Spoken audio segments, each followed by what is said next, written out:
Hello, I'm Nora, and welcome back to Novels with Nora. As one year ends, another year starts, and that means we get to reflect back on everything that I read in 2025. And last year, I read 110 books, which is the most books that I've ever read in a year, and that is crazy. And thankfully, I read a lot of things that I really loved this year. I had 25-star reads, which is honestly, I think, more than I've ever had as well. So I'm glad to see that while the number of books I'm reading goes up, the number of 5 stars I'm having is also going up. But today I'm going to talk to you about my top 10 reads of 2025, and these are all fully ranked. If you have seen my last video where I rank every single book that I read in 2025, you have an inkling as to what is in this top 10. And if you've watched any video on my channel during 2025, you probably also have an idea of what's going to be on this list. But without further ado, because I feel like I'm going to have a lot to say about these books, because again, I love them, let's just get started. Coming in at number 10 is The Center by Ayesha Manazir Siddiqui, and this book I absolutely loved. I picked this up kind of just on a whim. I saw it at my library, decided to give it a try, and absolutely fell in love with it. So this follows our main character, and she works in translation. She wants to translate like literary works, but right now she's just translating like films, I believe. And her boyfriend comes home one day and like can immediately speak her language and like really well, like better than like a native language speaker. And she's like suspicious of this because she's like, how did you learn that so quickly when just the other day you couldn't say simple sentences? And he reveals to her that he went to this center where you pay like a really hefty fee and you're there for like a set amount of time, but when you come out you are a fluent speaker of whatever language you pick.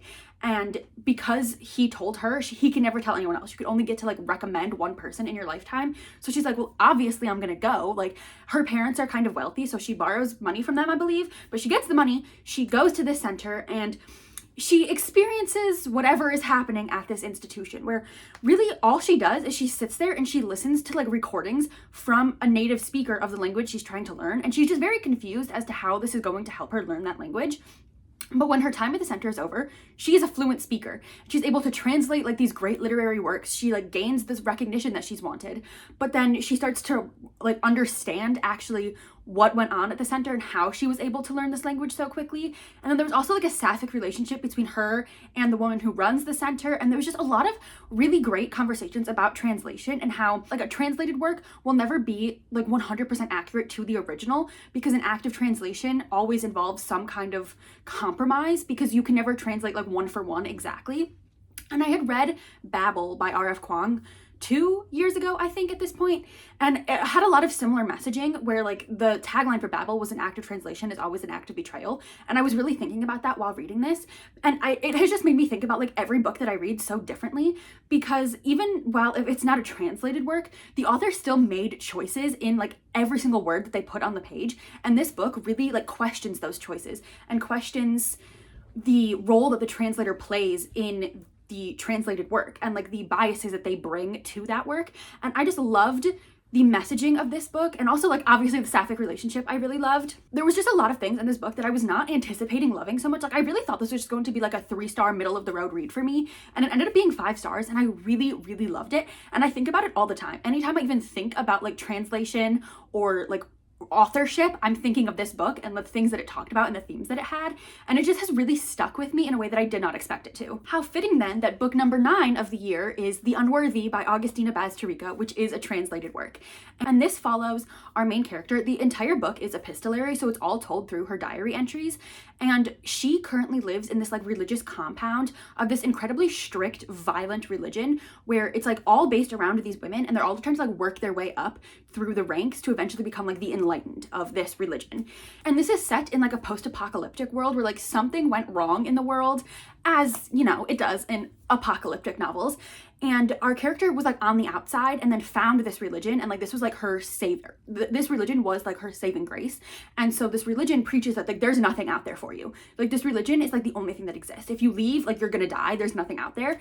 However, our story kind of sparks when one day a woman from the outside finds her way into this compound, and then things kind of kick up from there, and we see these two characters kind of like coming together and like having little like romantic trysts. And then we also see just like the violent nature of this religion and how it like really preys upon these women, even with a woman in charge. Like, it just really preys upon them and like inflicts like self-surveillance and surveillance upon the other women, and how they're just like constantly like on edge around each other because they're always like vying for like a one up on each other because they have to like put someone down in order to go up in the ranks. So there's a lot of interesting conversations about like women in religion and the ways that religion preys upon women. But then also something that I really loved about this was that the sapphic relationship that was at the center of this novel truly was the center of the novel. Like it is the thing that like revealed the evil of this religion. It is what freed the women. Like the sapphic love between these two women freed the women from this evil religion. And I just thought that that was such like a touching message. And especially because I think this one really worked for me because I grew up in a Catholic school, like going to Catholic school, doing all the things. And I was always the girl who was like asking too many questions and being told like, we don't ask those questions, like we just go with it. And so this just like really resonated with me. And I was very surprised by it because I had read Tender as the Flesh from the same author and thought it was just okay. Like I enjoyed it. I liked the messaging, but like the novel itself, I was just kind of like, it was fine. And I think also because I had gone into it when it was like at the peak of its popularity. So I was expecting some like grandiose thing, and especially for being so short, it just didn't really work for me. So I was expecting a similar experience with The Unworthy. Not at all. I loved this. It has stuck with me for so long. I think about this novel all the time. Like it really just really sticks with me. And I think especially reading The Unworthy and The Center kind of like back to back, it really just like put them together in like the translated work, and then also just like everything that was going on with these two together really worked for me, hence making them numbers 9 and 10. Number 8 is yet another book that I did not think I would love because it's historical fantasy, and that is A Language of Dragons by S.F. Williamson. And this I picked up for one of my grad classes where I was reading books for teens, and this was one of the options. And I picked it up thinking like it has dragons, I'll enjoy it at least to some degree. And I ended up absolutely falling in love with this novel. Like I enjoyed the plot, but the character, our main character, is really what sold this one for me. So this follows 1920s London. However, in this like fantastical twist that we have on it, there are dragons in this society. However, the dragons are kind of ostracized. Like there are some that live in with society, but most of the time they are seen as like these big dangerous beasts to be wary of. And so there's this like contract almost between humans and the dragons that like the dragons won't attack if the humans like stay to their end of the bargain. However, our main character Vivian, the story kicks off with her parents. Her parents are linguists. They help with, again, translation of like dragon languages, and they just work with dragons and language. And so you can see a theme in my reading for at least this part of the year. So they're academics, and Vivian's dream is to follow in her parents' footsteps and also become a linguist in dragon languages. However, the inciting incident of this novel is that her parents and her cousin, who she lives with, end up being arrested like for treason. Like they are rebels inciting violence in the streets. And she knows that this isn't true of her parents. She's like, absolutely not. Like I know my parents, like they're just academics. Like what's going on here? Come to find out, her parents had this research that could have changed things like in favor of the dragons and like swayed things away from what the government wanted. Because also in this society, there are different like levels of citizens. So Vivian is second class. But the second class citizens are always at risk of being demoted down to third class because they're like these tests you have to take. And so it's really like an academic based society. And first class is like you're born into that one. You can get knocked down, but you can't go any higher than that. And most people stay there. But then third class is like poverty stricken, like you're not getting out of that really.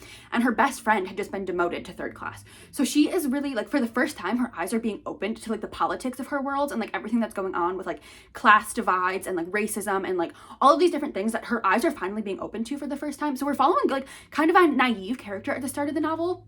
But once her parents get thrown in jail for these things that really open her eyes even further, she does a little something that gets herself in some hot water. And in order to get herself out of that, she is given this opportunity to go to this Bletchley Park and work for the government in this war effort. But she has no clue what she's getting herself into. But when she gets there, she realizes that she is going to be putting her linguist skills to the test and translating these dragon languages. However, as she's doing it, she realizes that if she were to give the government the answers that they're looking for because she has them, it will cause so many issues. But also she's really struggling because she's like, I can give these answers and save my parents, but if I don't give them the answers, I'm saving all of the dragons and all of these other people. So she's really like reeling with these hard choices, and throughout the novel she makes bad choices, and she understands that she is like not really a good person and she's making bad decisions, but she's doing it because she thinks and is being told that those decisions will be the things that save her family.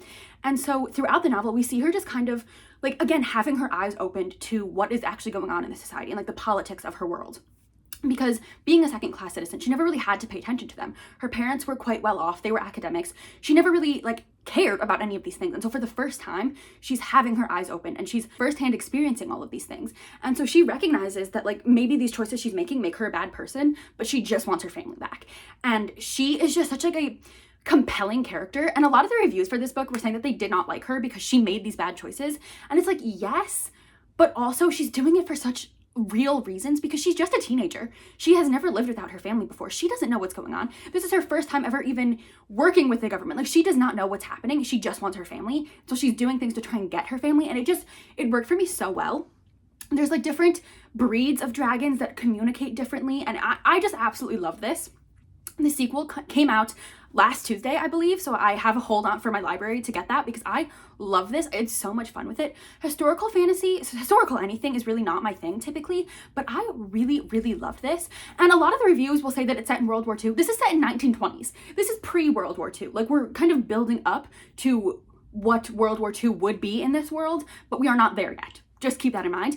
But I had so much fun with this and it really surprised me and it just really has stuck with me. And again, with translation and everything that was going on with the different, I think that this will not work for you if you do not care about the academic side of the translation, because the whole middle chunk is just her working on the translation aspect of her new job with the government.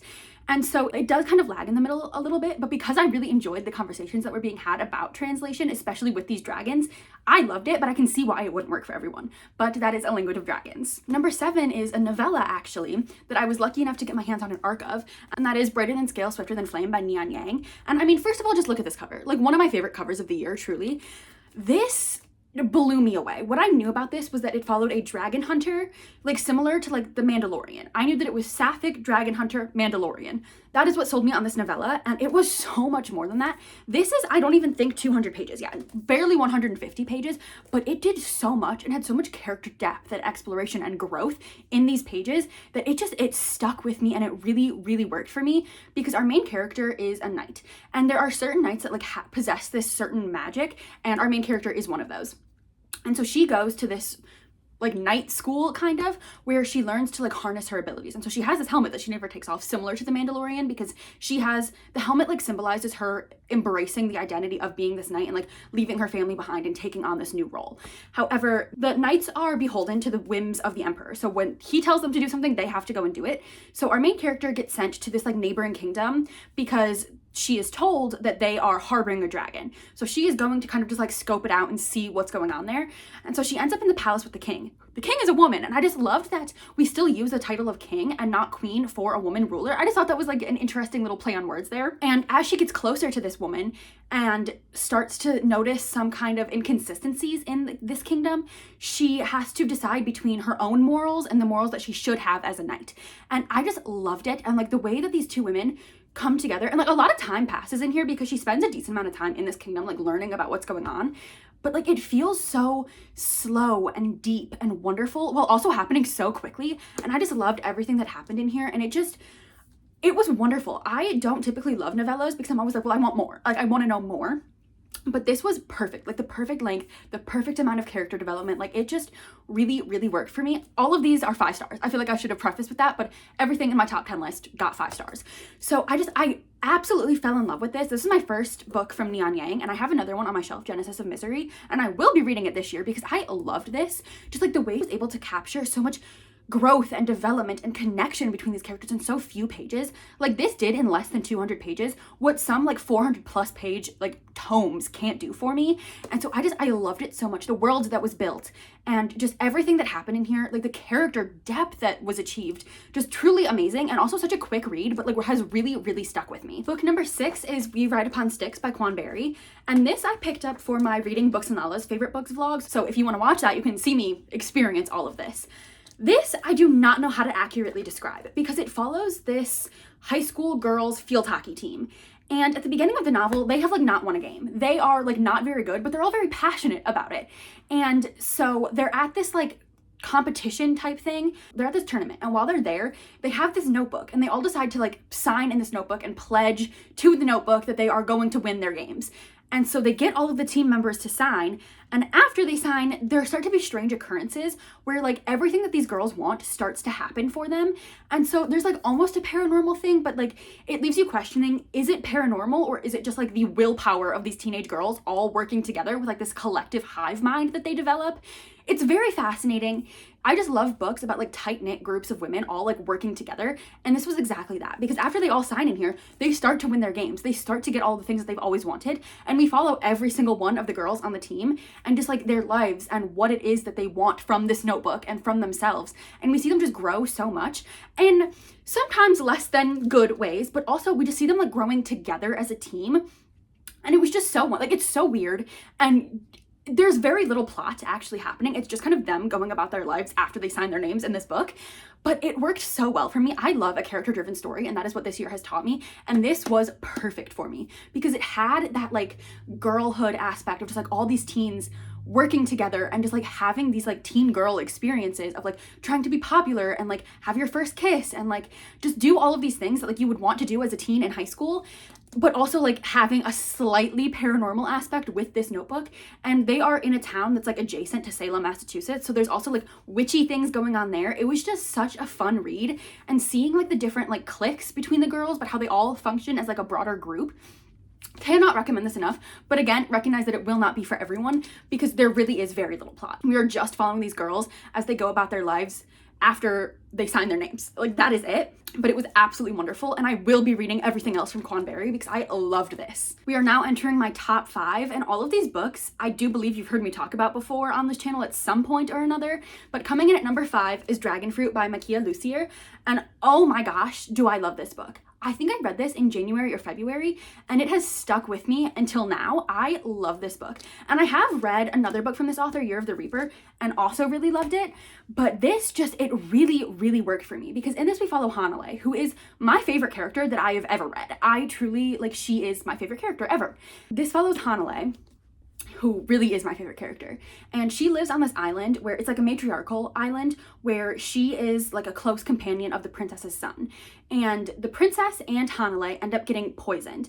And the only way that they can find, like every remedy that they're trying is not working. So also in this novel are dragons, and specifically dragon eggs. And they're told, like there's this myth about these dragon eggs where if you eat them or like if you consume them, any wish will be granted to you. Obviously, it'll come at a price, but any wish will be granted. So her father steals the only dragon egg that is meant to heal the princess and gives it to Hanalei.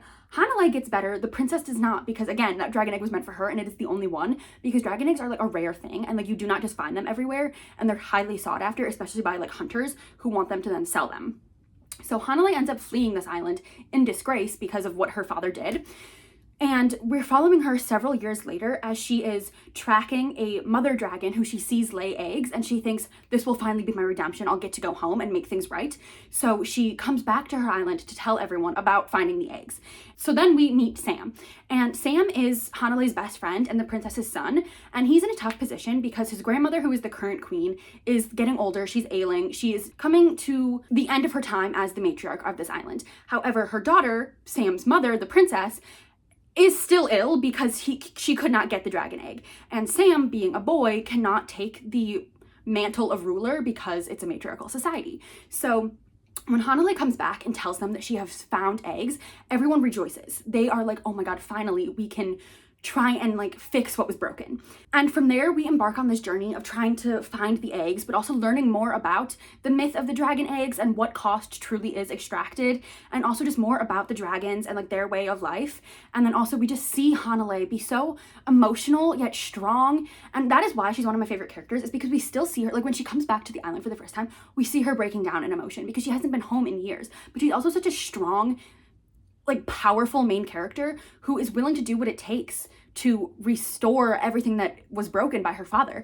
And so just seeing her be strong and emotional at the same time, I think was just such like a well-struck balance that I just loved so much. And her relationship with Sam was perfect. Like it was just like a sprinkle of romance, but like built on a really strong foundation of friendship, and then just nods to this author's culture and just like the island scenery and setting that was in here. It was just so beautiful and lush, and like truly I just had a smile on my face the whole time reading this novel. I loved it so much, cannot recommend it enough. And another beautiful cover, I loved it so much. And this little bat, another one of my favorite elements in the story is that there's like this magical bat companion, and he's fantastic. Like there is just so much to love in this novel, and it is all just so joyful, and it's truly a celebration of this author's culture, and it was just magnificent. Highly recommend. I do not see nearly enough people talking about this book. Coming in at number 4 is yet another dragon novel. Can you tell that I have something that I like?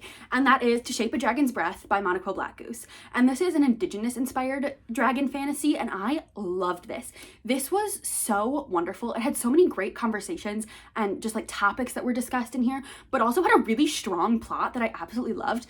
Again, I don't think this will be for everyone because it is very like academic based, and there's a lot going on with like the different types of dragons and everything. But backing up a step, this follows our main character Anakus, and she is an indigenous woman living on her island of Masquepog. And she has lived here her whole life. She's very content with her way of life and everything that's going on. And dragons do exist in this novel. And so one day she sees a dragon flying overhead, and so she follows it because dragons are like a good omen among her people. And so she follows it, and when she gets to where she can no longer see it, she finds a dragon egg. And she takes it back to her people, and they celebrate in their traditional ways. And when the dragon hatches, it chooses Anakus as its rider. And the relationship in her culture between a dragon and the person it chooses is very sacred and just like very much respected. However, they cannot keep the dragon here because the broader government here have this rule where if a dragon is hatched, they have to like register it and like go to school to like learn about how to shape the dragon's breath so that it does not become a danger to other people. So she ends up having to go to the mainland with the English people and having to enroll in their school. But the way that the English people treat dragon eggs and people who have dragons is very different than the way her traditional community treats the dragons, because they see them as like their own beings, like their own sacred beings. And the English people see them as something to be like bought and like used to like raise you up status wise. So she's really grappling with just like the differences between cultures here. And she has never lived anywhere other than her home. So she's just very put off. And also as an indigenous woman in the school who did not like pay her way and does not have like a lineage to like prove that she belongs here, she is having to do that proving herself. And it's very hard for her because they want her to conform to English ways of life, and she has no interest in that. Like she just wants to pass all of her classes, graduate, and go back to her island and just continue living her life the way that she was. But the English people don't understand why that's something that she would want. They think that she should want to conform and that she has been given the privilege of coming to the school and learning their ways of life. So she's just very conflicted because she wants to stay true to who she is and how she's been raised and how she wants to continue her life, but she also knows that in a way she needs to conform sometimes in order to fit in and just make it through so that she can graduate and take her dragon home. And her dragon's name is Kasakwa, and I just love the relationship they have and how we see the other classmates that she has and like the friends that she makes and the relationships that they have with their dragons and how they're just so different. And then there's also another indigenous student at the school, but he was raised with the English. And so the way he views his indigeneity, I don't think that's a real word, but the way he views himself is very different than the way that Anakus does. And so she's trying to help him see like, no, being this indigenous person is a great thing. Like we should love ourselves for who we are. And also like I am doing a very bad job of explaining this, but just like the way that this really shows that indigenous people are not a monolith and how it's like so different depending on like where you're raised and like the people who are surrounding you and just like the way that they internalize views of themselves. It was so wonderful. And also just like the different types of dragons and how it's like such a scientific fantasy, because like the way that you shape the dragon's breath is like almost like chemistry in the way that it's created. And I just love this so much. And it's the first in the Nampeshawea set series. And the second book comes out January, I think the 27th. And I cannot wait to get my hands on it because I loved this. I ate it up. It was so fantastic. Just like the clearly based on like indigenous history, but then has like this fantastical, almost like chemical twist to it with these dragons. It was just so wonderful. And just like seeing Anakus and like her community, everything about this was perfect. I absolutely loved it. I cannot wait to read the sequel. Coming in at number 3 is none other than Plain Bad Heroines by Emily M. Danforth. I read this earlier this year after it's sitting on my shelves for a very long time untouched, and absolutely fell in love and was devastated that I didn't read it sooner because oh my gosh, but then devastated that I finished it because nothing will ever come close to the way this made me feel. And just like there are no comparisons for this book. And I still struggle for how to talk about it because we follow so many different characters over so many different time periods and so many different storylines.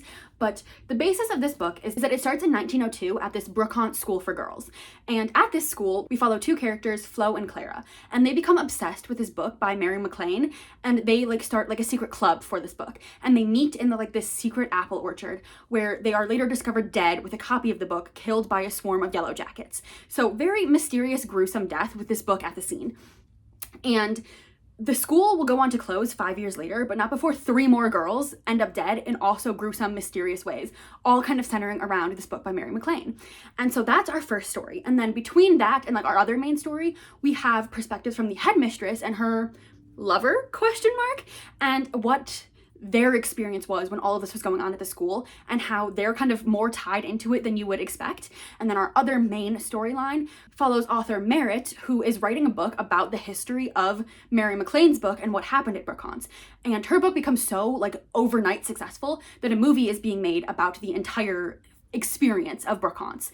And cast as Flo is like Hollywood A-list it girl Harper, and she is like an out lesbian and is just like very much like paving the way for other lesbians, but also she is like very Merritt does not like her as the main character of this novel. She does not see how she can like accurately play this character.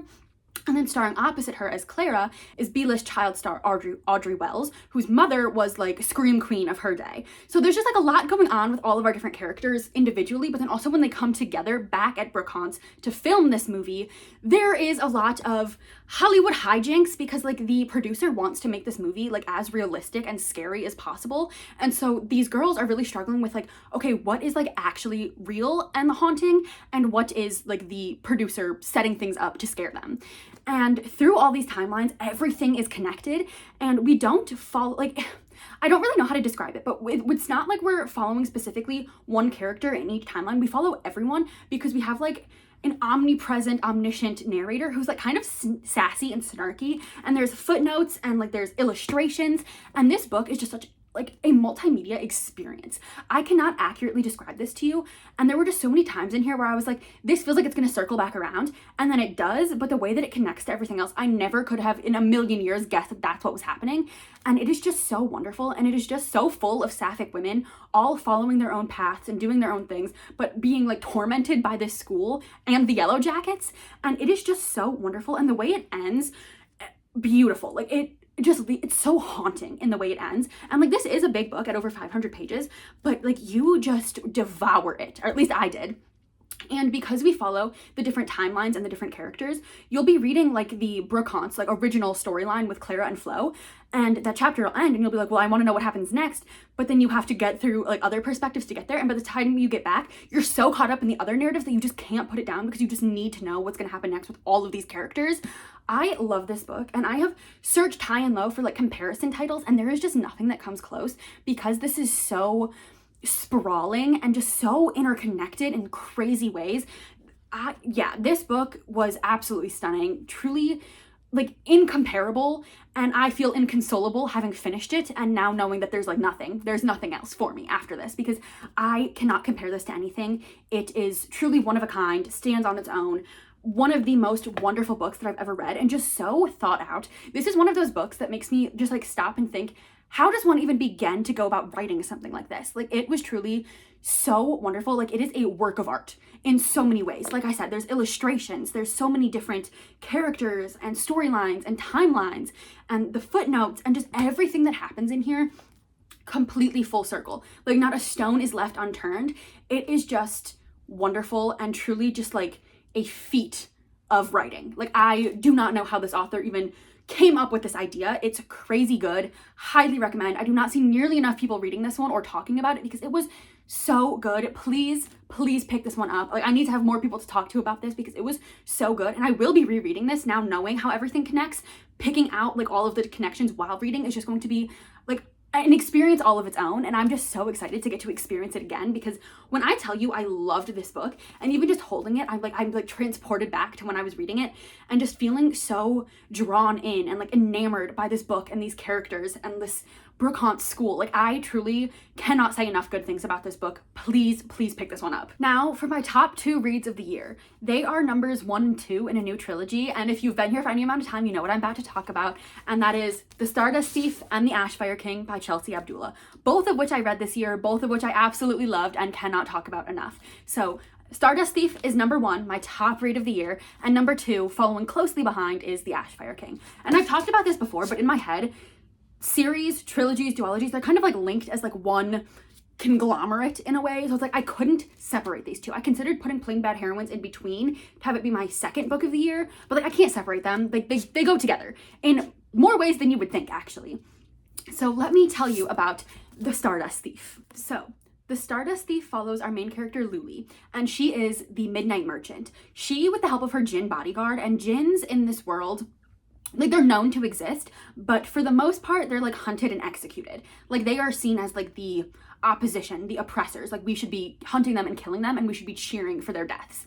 So she keeps her bodyguard a secret, obviously, but he helps her find these illegal Jinn relics, which she then sells to like make her living. However, one day when she's out and about hunting a relic, she saves a prince. She does not realize he's a prince because he's in disguise, but she ends up saving him, and his name is Mazen. And we do also get his perspective because he is the youngest son of the Sultan, and the Sultan is a very violent man. He has 2 sons, Mazen and Omar. And Omar takes after his father in being incredibly violent, and he is the leader of like the Jinn hunters, and so he is just an incredibly violent man. And Mazen does not feel like he fits in with the rest of his family, especially because he took more after his mother as a storyteller, but his mother is now dead under like mysterious circumstances. So a lot going on within like the royal workings of this kingdom.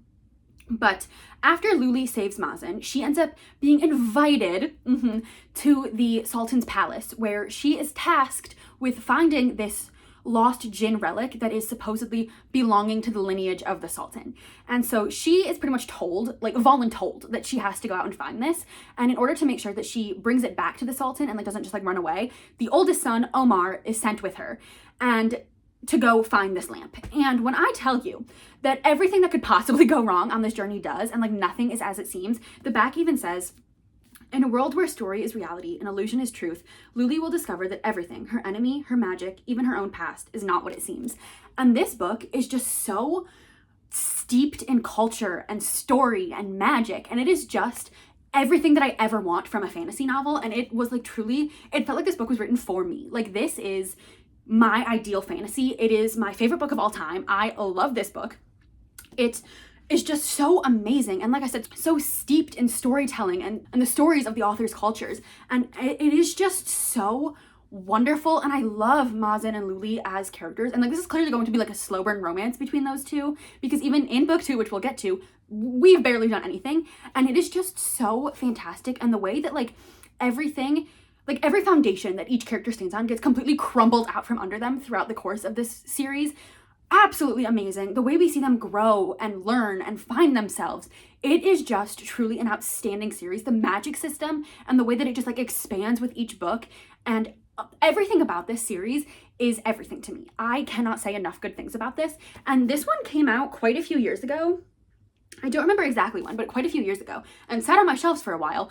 And then I read it this year and was flabbergasted, absolutely fell in love, ate this up, do not have enough good things to say about it. And it says right on the spine, Sansi Trilogy Book 1. And so I was like, oh my God, when does book 2 come out, when this came out so many years ago? The Ashfire King came out this year, and I was lucky enough to be able to get an arc of it before it even came out. So then I read these almost back to back, and I ate this up. So the author even describes the Stardust Thief and the Ashfire King as like 2 sides of the same coin, because in the Stardust Thief, we are in like the human realm. We are exploring what happens to the jinns there and like how the humans are in charge. And then in the Ashfire King, we go into the Jinn realm, and we see how the Jinn live there and how they are like this is all they have left, and like the world is crumbling around them. And it just builds on the story so seamlessly and beautifully, and it's just truly like a seamless connection between these 2 books. And just like the way that the world builds, and we introduce new characters, but they feel like they've always existed in this world, which is like fantastic, what you want to have. Just everything about this duology so far. It's going to be a trilogy. We don't have a release date for book 3 yet, but it is being written. It is just, everything about it is absolutely fantastic. Like, I do not have enough good things to say. The characters, the magic, the world, the writing, like, it is just stunning. And for this being a debut novel, for it being as good as it is, I cannot wait to see what this author does in the future. Because what do you mean this is the first thing you've ever written? That's insane. And it is just so clear that the author loves this story and loves these characters and loves what she's doing with this world. And that is just, it makes for such a wonderful reading experience. And it is just everything to me. Like, everything about this, like, from the way that, like, this setting is described, because we're in, like, this desert, to the way the characters' outfits are described, and, like, the characters themselves, and they're, like, I'm getting chills thinking about this book. I love it so much. I have talked about it so many times. I do not have enough good things to say. Like, if you have not already picked this up, do it now. This should be your first read of the year. This should be your only read of the year. If you only read one book, make it this one. But you won't only read one, because you'll be so entranced by this, you'll immediately pick up the sequel. When I tell you that these books are everything to me, my favorite fantasy, my favorite books, my favorite author, like, everything is what these books are to me.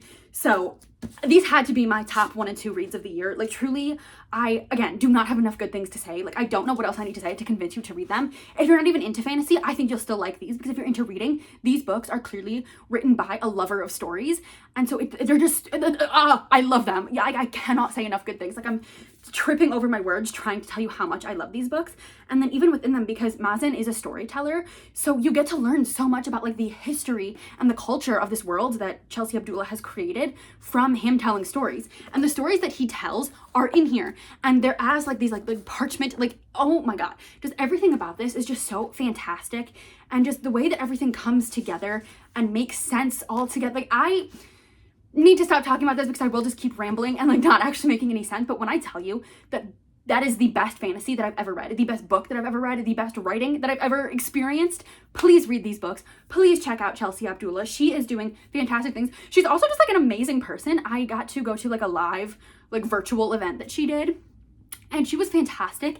And again, you could just tell how much love she has for these characters, and it shines through in the writing. So, like, please pick those up. I cannot say enough good things. Please pick them up. But those are my top 10 reads of the year.